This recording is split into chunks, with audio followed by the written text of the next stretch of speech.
Thanks for joining us on episode 1380 of the Inspired Stewardship Podcast. I'm Alexandra Renders.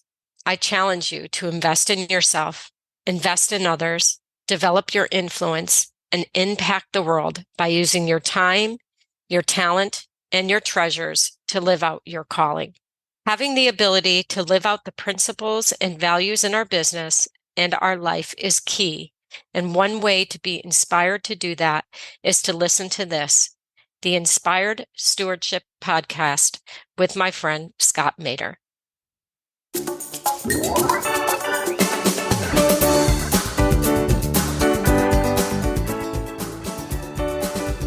This is interesting because on one level, I would say more people are coming to consciousness, Scott, like more people are becoming aware.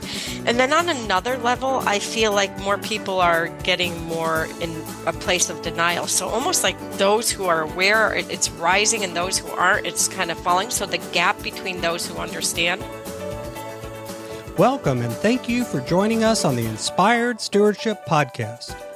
If you truly desire to become the person who God wants you to be, then you must learn to use your time, your talent, and your treasures for your true calling.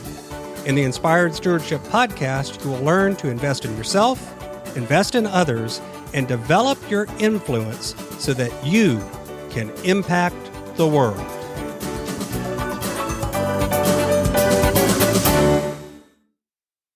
In today's podcast episode, I interview Alexandra Renders. I asked Alexandra about her journey to finally living her authentic values in her business and her life. I also asked Alexandra about how she sees this as something that all business owners need to do. And Alexandra also shares how her faith and spiritual journey influences everything she does. I've got a new book coming out called Inspired Living, Assembling the Puzzle of Your Call by Mastering Your Time, Your Talent, and Your Treasures. You can find out more about it and sign up for getting more information over at inspiredstewardship.com, Inspired Living. That's inspiredstewardship.com, Inspired Living. Alexandra Renders is the founder and CEO of Willow Investments for Loving Change in Berkshire County, Massachusetts. Holding both the certified B Corp and women-based enterprise designation, a rare combination in the USA, Alexandra is known for her keen, intuitive calls around thematic trends and market cycles. Willow pioneers caring capitalism with her core values of honesty, love, and caring for all of humanity. In addition to finance, Alexandra is an intuitive healer and guides all beings to their inner state of freedom, bringing abundance in all aspects of her life. Welcome to the show, Alexandra. Thank you. So nice to be here. So I talked a little bit about this in the intro. We shared a little bit about who you are and what you do, but let's go a little deeper than that. Talk a little bit about your journey and what's brought you to the point of focusing now on what you call caring capitalism and putting love into the workplace and these sorts of things. Scott, I've been in the industry for 37 years, the investment industry, 37 years, held various positions on Wall Street, senior positions within banks, always on the investment management side of the business. Through those years, I've had a lot of exposure sitting in boardrooms, sitting in senior management, you name it, and witnessing behavior that was less than congruent with who I am. And I witnessed a tremendous amount of fear. I realize now in hindsight that really a lot of the behavior was based on fear. Let's make Wall Street numbers. I can go down the gamut. And I just knew it wasn't for me. I constantly felt conflicted. I felt uncomfortable. And it got to a point where I knew it was just completely inauthentic to who I was. And I knew I had to set a different way, which is why I started my own company, because I wanted to experience something I had never experienced in business before. And in the end, frankly, Scott, I just don't think we are going to survive as a business community. I don't think capitalism will survive if we continue on this collision course of greed, fear, as opposed to love and inclusivity. Mm-hmm. So can you talk a little bit about your faith journey and your spiritual journey and how that has paralleled what you just talked about in terms of, wait a minute, this isn't congruent. What's going wrong? Thank you for that question, because this was probably the most pivotal time in my life. This is what changed everything. I was working on Wall Street. I was really focused. I was really driven, really getting successful. And I remember one day walking, was rushing off to a board meeting. I was managing money for a nonprofit, and I was in Grand Central Station, and this woman, you can see she was lost. She did not know where she was going. She was from another country. She was an old woman, couldn't speak English. Everybody whizzed past her, including me. But it was like something grabbed me and pulled me back. And I went to her and I said, all right, I'm going to help you. What do you need? And I helped her get down to where she needed to go, realizing she would have been on the wrong course had I not helped her. Of course, I was late. But when I was done, she touched my face and said, "You're an angel." Mm. And I got the goosebumps all the way up my body. And I remember saying right then and there, get me out of here. I just sent the wish out because I knew I was losing myself in the whole thing. And sure enough, one thing led to another. And I had a recruiter recruit me for this position in the Berkshires, where I am now as a chief investment officer for a bank. And they wanted to go public and so on. So I took the position, but I didn't realize that I was sick. I didn't realize that I had MS. And it wasn't until I came here and I slowed down and I realized I was sick. And that was the beginning of a real profound journey for me. I became a Reiki master. Here I am managing a $700 million portfolio by day, but by night I'm a Reiki master and doing healings in my little room here in my house. It just started to blend true aspects of myself. Like I was separating the businesswoman to the deeply spiritual, divine, loving being that I am. And that was like the beginning of this journey. And it was what healed the MS, was finally no longer denying larger parts of myself. So this is how it all started coming together. So what's the moment when you realized that you had these two halves that you were just talking about, where the day job was one thing and the night life was a different? You were Batman, right? Bruce Wayne and by night Batman, right? Yeah, it was true. And this is thank you for asking this question, because even though I was aware of this, and this was like in my, I'd say mid-30s, even though I was aware of this, I was still struggling within myself. And I remember, I remember one of my employees saying to me, "No one likes you." Well, at least you're honest. I went home and I just cried. And I think I was like 42, 43. I called my mother and I said, "Mom, this happened." And she was so sweet and she really helped me through it. And then I sought out some help from some professionals, and they said, "You are not blending. You're confusing people. You're this highly spiritual woman, and then you're this like intense businesswoman, and they're confused by you." So that was the beginning of me, like this evolution. But the real boom was when I met my now husband, who was a friend, but then became my coach. And he called me out on it. And he said, "I see your website, and your website shows how you're very socially minded, blah, blah. I can feel pieces of you in there." He said, "But then I have this deeply spiritual woman and I see two sides. I see two aspects." He's like, "And you will never be happy until they become one." And that was in 2018. And that was it. For me. When he said those words, I said, "Okay, bring me there. This is what I want." And that was it. That was the end. No longer here, no longer two, but one. Right. And what I think, going back to what you talked about earlier about capitalism and some of the struggles that we have, because I think some of that is evident at a larger scale when you think about businesses and that the financial industry or whatever, in that we'll say a lot of the right things. The mission statement has all the right buzzwords in it. The They'll sit, this is our corporate culture. No, it's not. But that's what we'll say it is, and all of this. And then yet the face they put to the world. I think that's where a lot of the lack of trust that we have in industry comes from, is it's like, you say your employees are the most important thing, and yet you just did 35,000 layoffs and turned right around and hired 30,000 people at a cheaper rate. Something's not congruent with that kind of thing. Is that kind of what you're talking about when you talk about caring capitalism? Oh, yes, 100%. The former company I worked for had this "we are family" thing. And wow, was this a dysfunctional family? And we know there's a lot of dysfunction. We are family, just not the kind of family we want. And anyway, yeah.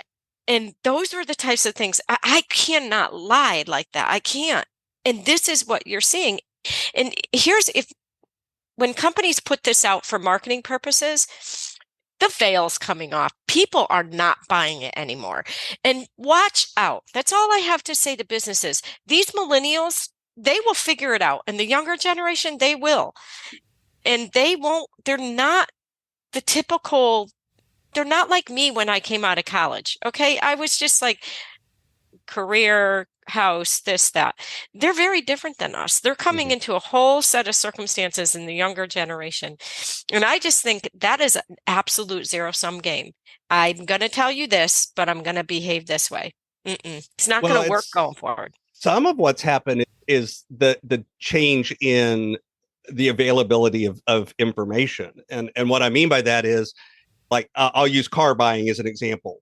Used to, there was a big deficit in knowledge in terms of the car seller had all of the information about what cars were selling for, how available they were, all of that. And the car buyer had no information. And then as time changed and the internet and these things became available, now all of a sudden the information is much more. So I do a quick Google search and find out how much this car is selling for in 700 places. And now all of a sudden I have information when I walk in, and it's a very different dynamic. And I think that's starting to happen on a larger scale with bigger companies where, again, they'll say the marketing message, but then people start Googling what they're really doing. And it's like, wait a minute, this doesn't match what you said. Do you think that's part of what's creating that dichotomy and that change? This is interesting, because on one level, I would say more people are coming to consciousness, Scott, like more people are becoming aware. And then on another level, I feel like more people are getting more in a place of denial. So almost like those who are aware, it's rising, and those who aren't, it's falling. So the gap between those who understand, and then you have the ones in the middle that you can influence. And I don't know, on some level, I feel like it's our job to help influence people to become more conscious.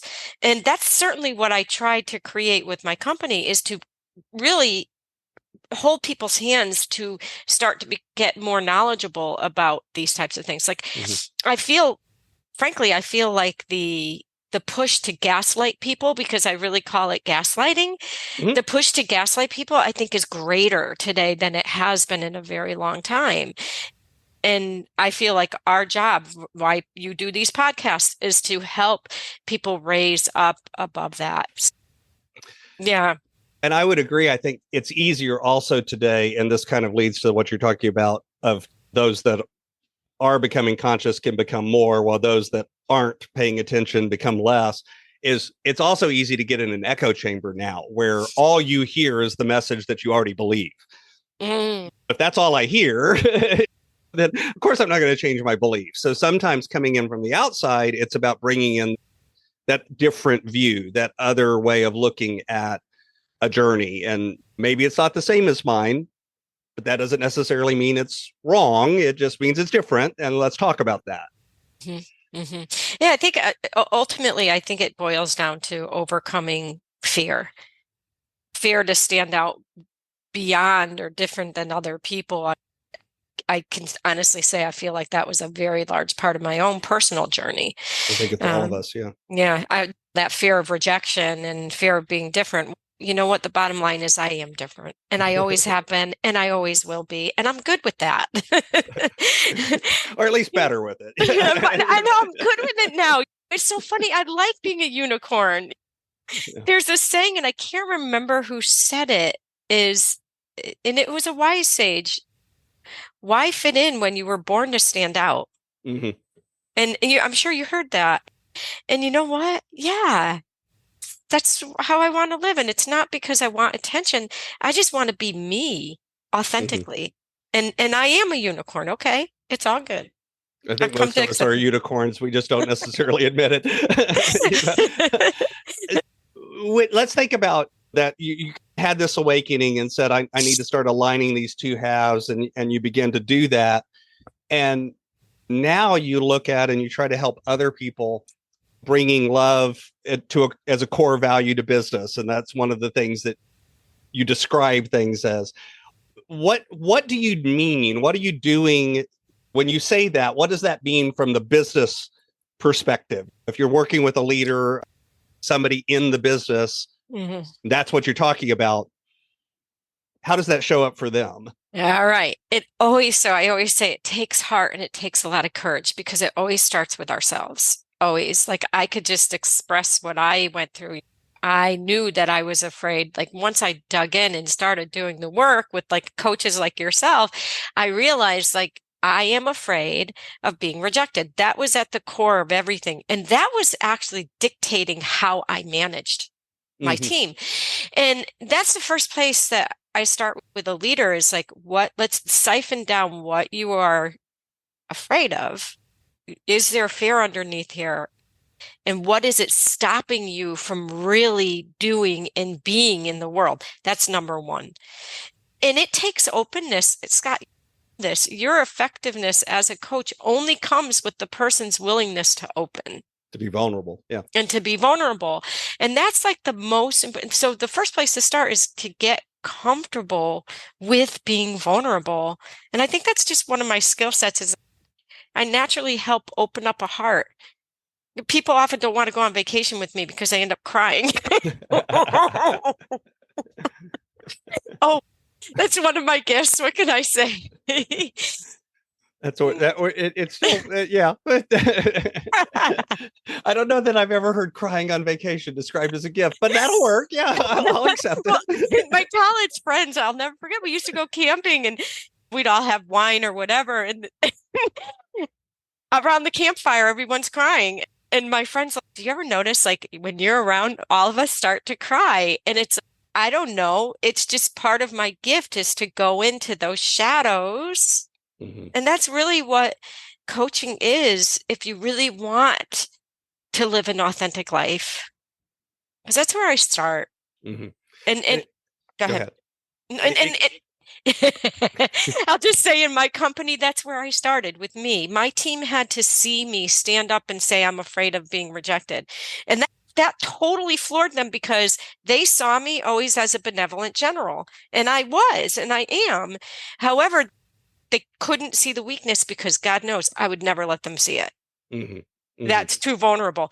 Once they saw that vulnerability, once they actually saw it, they started, and it took time to chip away at their vulnerability. And now all the masks are completely off for all of us.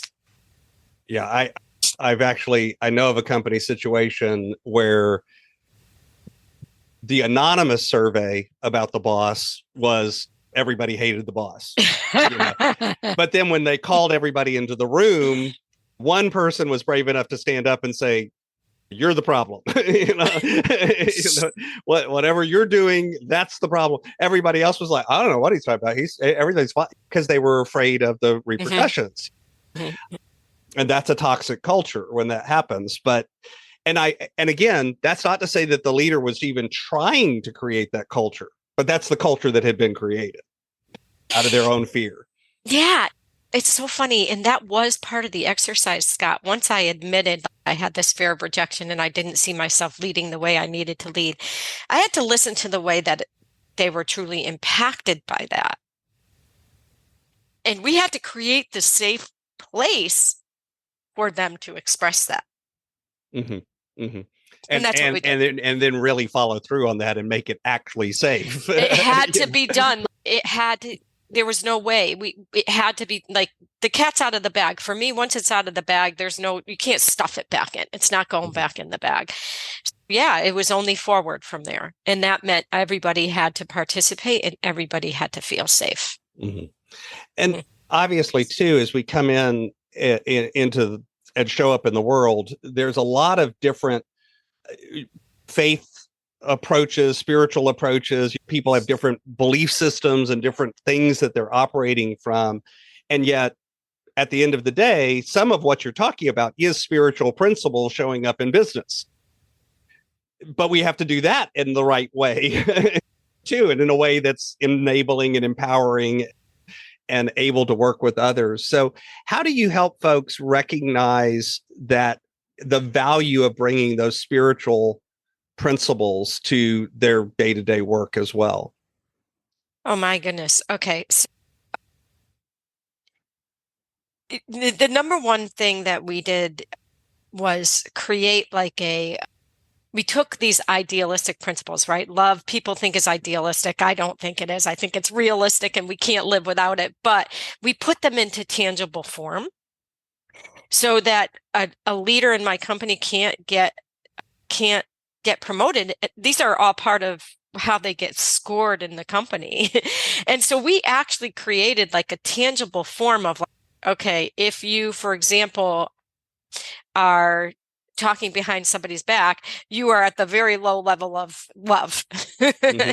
If you are able to lovingly confront and have a conversation, a nonviolent form, in a place where you're accepting total responsibility for your own feelings, where you're knowing that you're part of this, every interaction, you're 50-50. Always, I actually call it 100%, 100% yeah, that's responsible. Really good. I was going to say that's probably more accurate. Yeah. Yeah, I call it more like 100-100. And if you can get to that point where it's 100-100, then you're like maybe at the third level, right? And then at the fourth level, it's like this ultimate, everything's perfect that's happening here. Even this little clash, so to speak. So we actually put in these structures or these ways of scoring ourselves. So within the industry, so if let's say a company says we want to do this, okay, what does love look like for you? Right. And it's literally a conversation. Like, how does it feel? What is it? Not just what does it look like? What does it feel like? So we have all these exercises we did with our team to actually bring us into the felt sense. It's one thing to go here, but we wanted the felt sense because really that's where we need to go. So this is how we did it in our organization. And then what we did, so is for the community, because now we want to be like that beacon for everyone. We offer like free community days twice a month in our company where we're actually teaching people the core feelings. Sad, mad, glad, and scared, like bringing people back into their feelings. And then also from there, we do constellations. But I hope that answered the question. Mm-hmm, mm-hmm. No. Okay. And I think pointing out, like bringing people in to talk about their core feelings. I could tell, again, I worked in the corporate world and I've had the boss that would be like, this emotional intelligence stuff is all junk. Yeah. You just show up at work and work. That's all you got to do. They should be happy they have a job. That was always my favorite one. Is they should be happy they have a job. It's like, you should be happy you have a job too.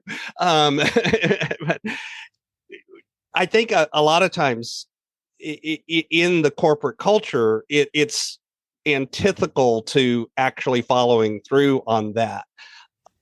So, how do you see it? Is it a bottom up change? Is it a top down change?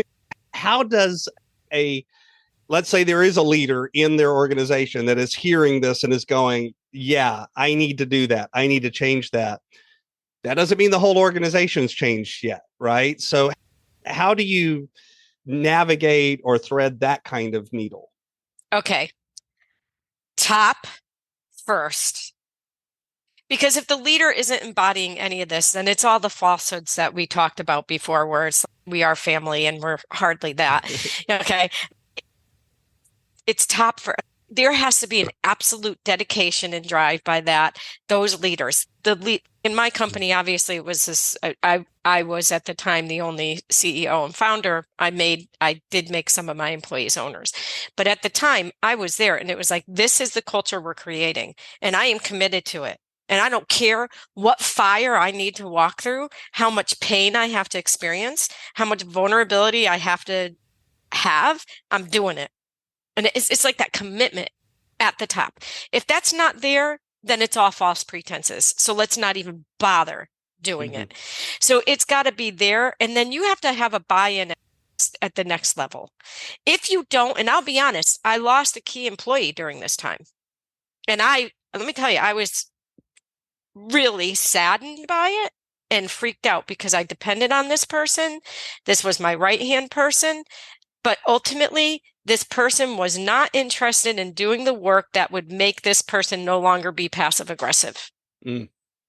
Wasn't acceptable anymore. Okay. And we were fine putting the money, the time and energy and everything into it.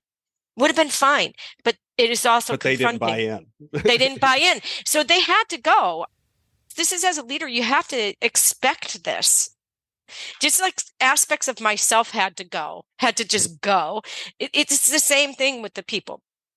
So at that level, you have to have buy-in. And then I feel like it's a bottom-up approach from there, because it's like, all right, now we're committed here. Here's our core values. This is what we're going for. Let's get everyone now involved in how we're going to shape these particular values.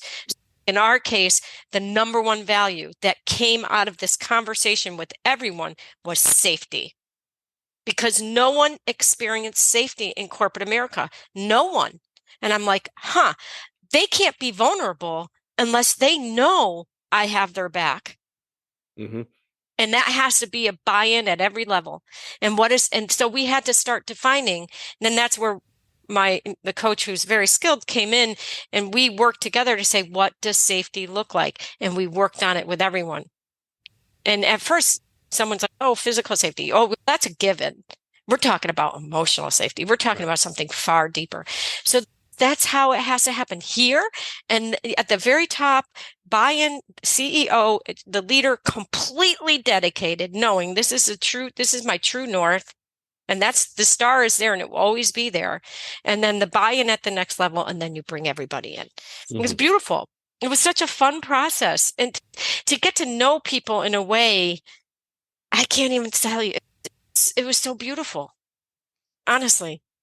So when it actually changes and actually works, it is. Again, I think it's interesting because a lot of times, and I think you pointed this out a couple of different times, a lot of times we stop at the word as opposed to talking about what does that actually look like? How do we put that word into action? Exactly. The mission statements are usually loaded with a lot of nouns and not a lot of verbs. It's like a lot of adjectives, and nouns, and no action, but no actual verbs. Where it's like, but how do you do that? What does that look like? What does that feel like? What does that taste and smell like? What do we do? So they'll say something like customer service. Okay, but how do you put that in action? We have great customer service. So before I ask you a few questions that I'll like to ask every guest, is there anything else about your work or what you've been doing with these companies that you'd like to share? I would just say this. Now is the time to do this. Our society, our community, our world, like humanity, is hungry for change. Hungry. Including our own souls, including our own force within that wants a true change. To me, it's ripe for change. And this was so welcomed by our employees, by our clients, and by our prospects. I say, go for it. Honestly, that's where I am. I'm so inspired by what I've created, like in my own life. And it has just created so much joy and so much passion. I just, why not everybody live in this place? And when you sit here, you can never harm another. Mm-hmm. And that's how I feel about this. It's why it's so important to me. Mm-hmm. Absolutely. Mm-hmm. My brand is Inspired Stewardship, and I run things through that lens of stewardship. But like we were just talking about a few minutes ago, I've discovered that that's one of those words, stewardship, that people hear it, but it means a lot of different things to a lot of different people. Some people, it means nothing to. When you hear the word stewardship, what does that word mean to you, and what has the impact had on your life? Oh my gosh. That means that I am responsible. Everything that I do, every word I say, every action I take, every thought I have, it matters. I'm a leader. I'm the steward bringing forward into the world a change that has to come by my pure intentions. And that's what that word means to me. When people take this really seriously, like you do, Scott, this is what we are meant to do and be in the world. That's how I feel about it. Mm-hmm.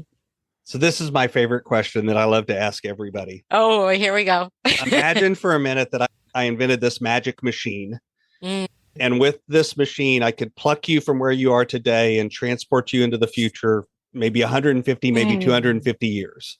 Mm-hmm. And through the power of this machine, you were able to look back and see your entire life and see all of the ripples, all of the contacts, all of the impacts that you've made. What impact do you hope you've left in the world? Oh my. I hope I left love behind. I hope I left love in the most profound way behind. And that if someone were to think of me in any level, that they would just see and feel love. That's what I want. As we finish out the year, what's next on the roadmap for you and your work? Good question. Since this is coming out on December 11th, I can say that I have partnered my company with a larger company who is embracing our values. We looked at 47 companies. And yes, and I was very picky and I was kicking the tires and being it has been a 2-year process. I have decided to partner with another company for a number of reasons. I want to provide a much larger, it's either I go out and buy companies, but I have a much higher mission now. And my mission is to help leaders choose caring capitalism and come to this place. That's my mission now, as well as help humanity with some gifts that both my husband and I have to literally heal trauma in 2 hours. He has a process that they're using in the UK very effectively, 94% effective with veterans. So this is part of my mission and my work in the world. We were trying to get to Maui to help the people there. But my point being this, I've made this choice for a number of reasons. One, to follow my heart now, because my mission is much greater than managing money. I'm also creating an economic intuitive newsletter so people can get information from me at often 3-4 times a month that's usable and affordable. And this company that we ultimately ended up deciding to go with is already embracing our mission, vision, values. They're already integrating it. We've already had a team meeting where there were tears coming down of an integration. And that's when I knew this was the company, because they were willing to sit in a room, stripped down, so to speak, being vulnerable, not just high level management, but our coach asked them to bring every level with them. As I look at the future, this is where we are becoming part of a larger organization together. We're still a standalone, but with this organization. And that is going to free me up to do the work that I want to do in the world. Mm-hmm. Yeah. This was a very difficult decision, but it was a decision I have to make. I'm pushing 60 and I think, okay, what do I want in my life? And I want to make a bigger impact. And that's what I'm going for. Yeah. Thank you. I look forward to seeing that play out in the years to come as well. Mm-hmm. Mm-hmm. Yeah, so that's the investment organization. The company I created is still intact, and I'll still be there, and all of my employees are maintaining, which is fantastic. And they've already getting little promotions and all that. So we haven't done it yet, but we will be, this will be taking effect very soon within a few weeks. So yeah, it's exciting. You can find out more about Alexandra Renders over at, as she just mentioned, the economicintuitive.com. And of course, I'll have a link to that in the show notes as well. Anything else you'd like to make sure that the listeners know about or hear about? There's leaders out there, take heart and go for it. That's what I just, please go for this, because we need you. We need you to be you. It's so important. And we need you to heal whatever's there so you can lead in the most magnificent way and have a great life, because I attest to it. It's fabulous. And then I would just say there's big changes coming in our world. And it really is important, which is why I'm launching the Economic Intuitive newsletter. I feel like it's really important that you be aware that these changes are taking place, and that even you may not own a company, okay, but you're still a leader. Every individual is a leader, because you can make your choices. You have free will to make your choice. You're a leader in change. And so I just say, make those smart choices for yourself, not for somebody else, for you. So that's what I have to say.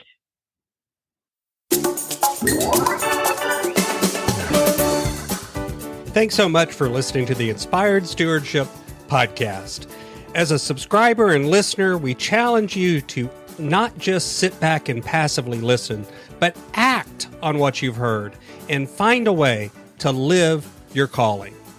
If you enjoyed this episode, please do us a favor.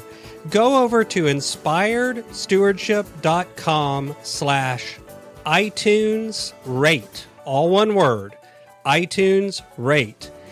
It'll take you through how to leave a rating and review, and how to make sure you're subscribed to the podcast so that you can get every episode as it comes out in your feed. Until next time, invest your time, your talent, and your treasures. Develop your influence and impact the world.